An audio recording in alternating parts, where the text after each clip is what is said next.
If you're shooting videos on your DSLR or your mirrorless camera, then it can be difficult to nail the framing and the camera settings without someone there to help you out behind the camera. So in this video, we're going to give you 5 ways that you can shoot awesome videos of yourself, by yourself, including some awesome camera features that you should look out for and some simple workarounds if you don't have them.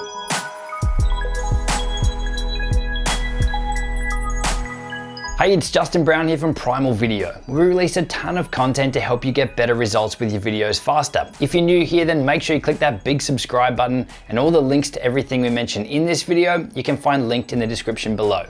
So let's jump into it. So these days, it's getting easier and easier to create awesome looking videos by yourself. The hardest part though is monitoring everything while you're shooting, especially if you're using a DSLR or a mirrorless camera. Fortunately, there are some awesome features built into a lot of cameras these days which can help make this process a lot easier. And don't worry if you don't have a camera with any of these features, there are still some simple workarounds that can make the job much easier. In this video, we're going to run through my top 5 ways to get great results when you're by yourself and in front of the camera lens, including the top camera features to look out for and some simple hacks that will help you if you don't have them. And to help you get the most out of your DSLR or mirrorless camera, then make sure you stick around because I'll be linking our top resource for understanding your DSLR settings and how to use them to get the best results. Okay, so we're going to start off with the ideal options first. So these are features that are built into a lot of cameras these days that you may already have, but you may not be aware of. So if you're looking to upgrade soon, you definitely want to add these to your requirements list for your next camera. So the first feature that we're going to look at, or the first way that you can record your videos and control everything yourself solo, is Wi-Fi control. So this is an absolute game changer, and it's really changed the way that I've been able to create these videos easily using a DSLR, is by remotely monitoring and controlling everything over Wi-Fi. So you can see here I'm just using a Samsung tablet to control. You can see it's actually the same shot there. I can see remotely from the front of the camera what's in focus. I can tap to focus. I can make sure that I am recording. I can make any adjustments to any of the manual settings that I could do on the back of the camera or on top of the camera. I can do them while I'm sitting in front of it, which is absolutely amazing. So this was a real game changer for me, and I won't buy another camera that doesn't have decent Wi-Fi control because it makes the whole process so much easier. So the camera that I'm using now is the Panasonic GH4. I know the GH5 also has really great Wi-Fi control, and also the Panasonic G7 as well. So most of the Panasonic cameras will have some sort of built-in Wi-Fi, and in most cases, it's going to use the exact same app. So you should have the same features no matter which Panasonic camera you've got if it's got Wi-Fi control. Now that's not just limited to Panasonic cameras. I know that Sony cameras and Canon cameras both also have Wi-Fi control, but you'll want to look at your particular model and see what it is that you can actually control with it. I know that with some of the Canons, you'll get Wi-Fi control for taking photos, but it won't give you control for taking videos, at least over Wi-Fi. And we'll get to a workaround for that in a minute, but Wi-Fi is an absolute game changer for creating your videos. And as I said, if I was looking for a camera right now to buy, that would be probably the #1 prerequisite for me if I'm going to be creating videos like this,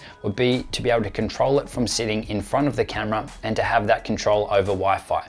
So #2 then, leading on from that, is to have USB control of your camera if, again, your camera supports it. And a lot of them these days do. And it'll work on both iOS, on Android, and in some cases PC and Mac as well. So you'll have to get a USB cable for your camera, and if you're going to be using an iPad or an Android tablet or an Android device, then you will need to get a USB adapter for your device so that you can plug your camera directly into it. And then obviously you're going to need the right app to control your specific camera.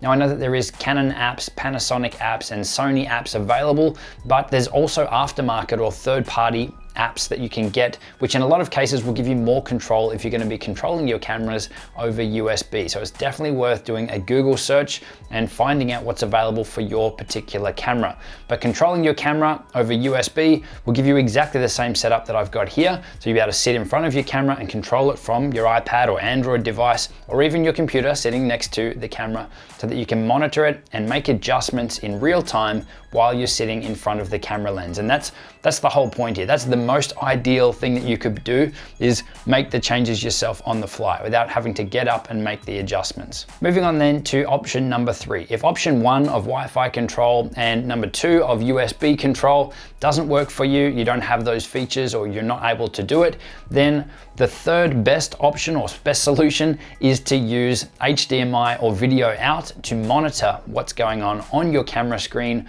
on an external monitor.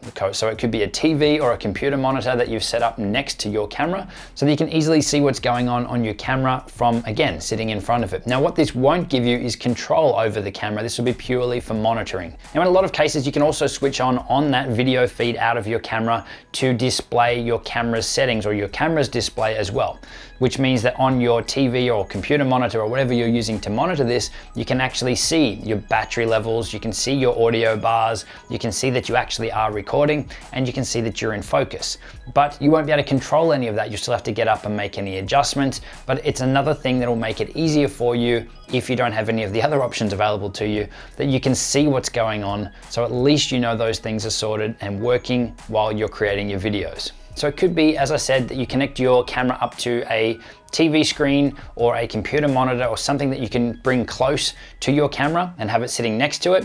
Or you can actually pick up a small HDMI screen or a little monitor that you can mount onto the top of your camera to give you a bigger screen than what you would get on your actual camera itself. And beyond that is option number 4, which is using the flip out screen on your camera. Now, obviously this is an obvious answer. If your camera has the ability to flip the screen out or around so that you can see it while you're sitting in front of the camera, then this is a great way to monitor that you actually are in shot, that you're not cropping off the top of your head, and that you actually are recording. In most cases, you should be able to see by sitting in front of the camera and a short distance away from the little screen that you actually are recording. And that may seem like a really small or insignificant thing, but I can tell you, if you've pressed record or you think you've pressed record and you're talking to your camera and creating your videos and later you realize that you actually weren't recording or that the recording stopped for some reason, is a huge feature or a huge thing to be able to monitor that and to make sure that you actually are recording. So if your camera has a flip out screen, then I highly recommend you use that if you don't have the ability to use any of the previous suggestions. And if all else fails, then number 5 is to set up a mirror. So you'd use the mirror to reflect your camera's display back so you can see it when you're sitting in front of the camera to, again, be able to monitor that you are in shot, that you are recording, and that everything is as you want it while you're recording. Now, this could be as simple as positioning a mirror behind your camera and working out the angle so that it reflects through so you can see it, or you can actually pick up mini mirrors on places like Amazon that you can clip and mount to your cameras to do exactly that. So again, with all of these suggestions, depending on which camera you've got, try for the Wi-Fi. If you don't have Wi-Fi ability, go the USB cable and progress down to using a mirror if that's all you've got.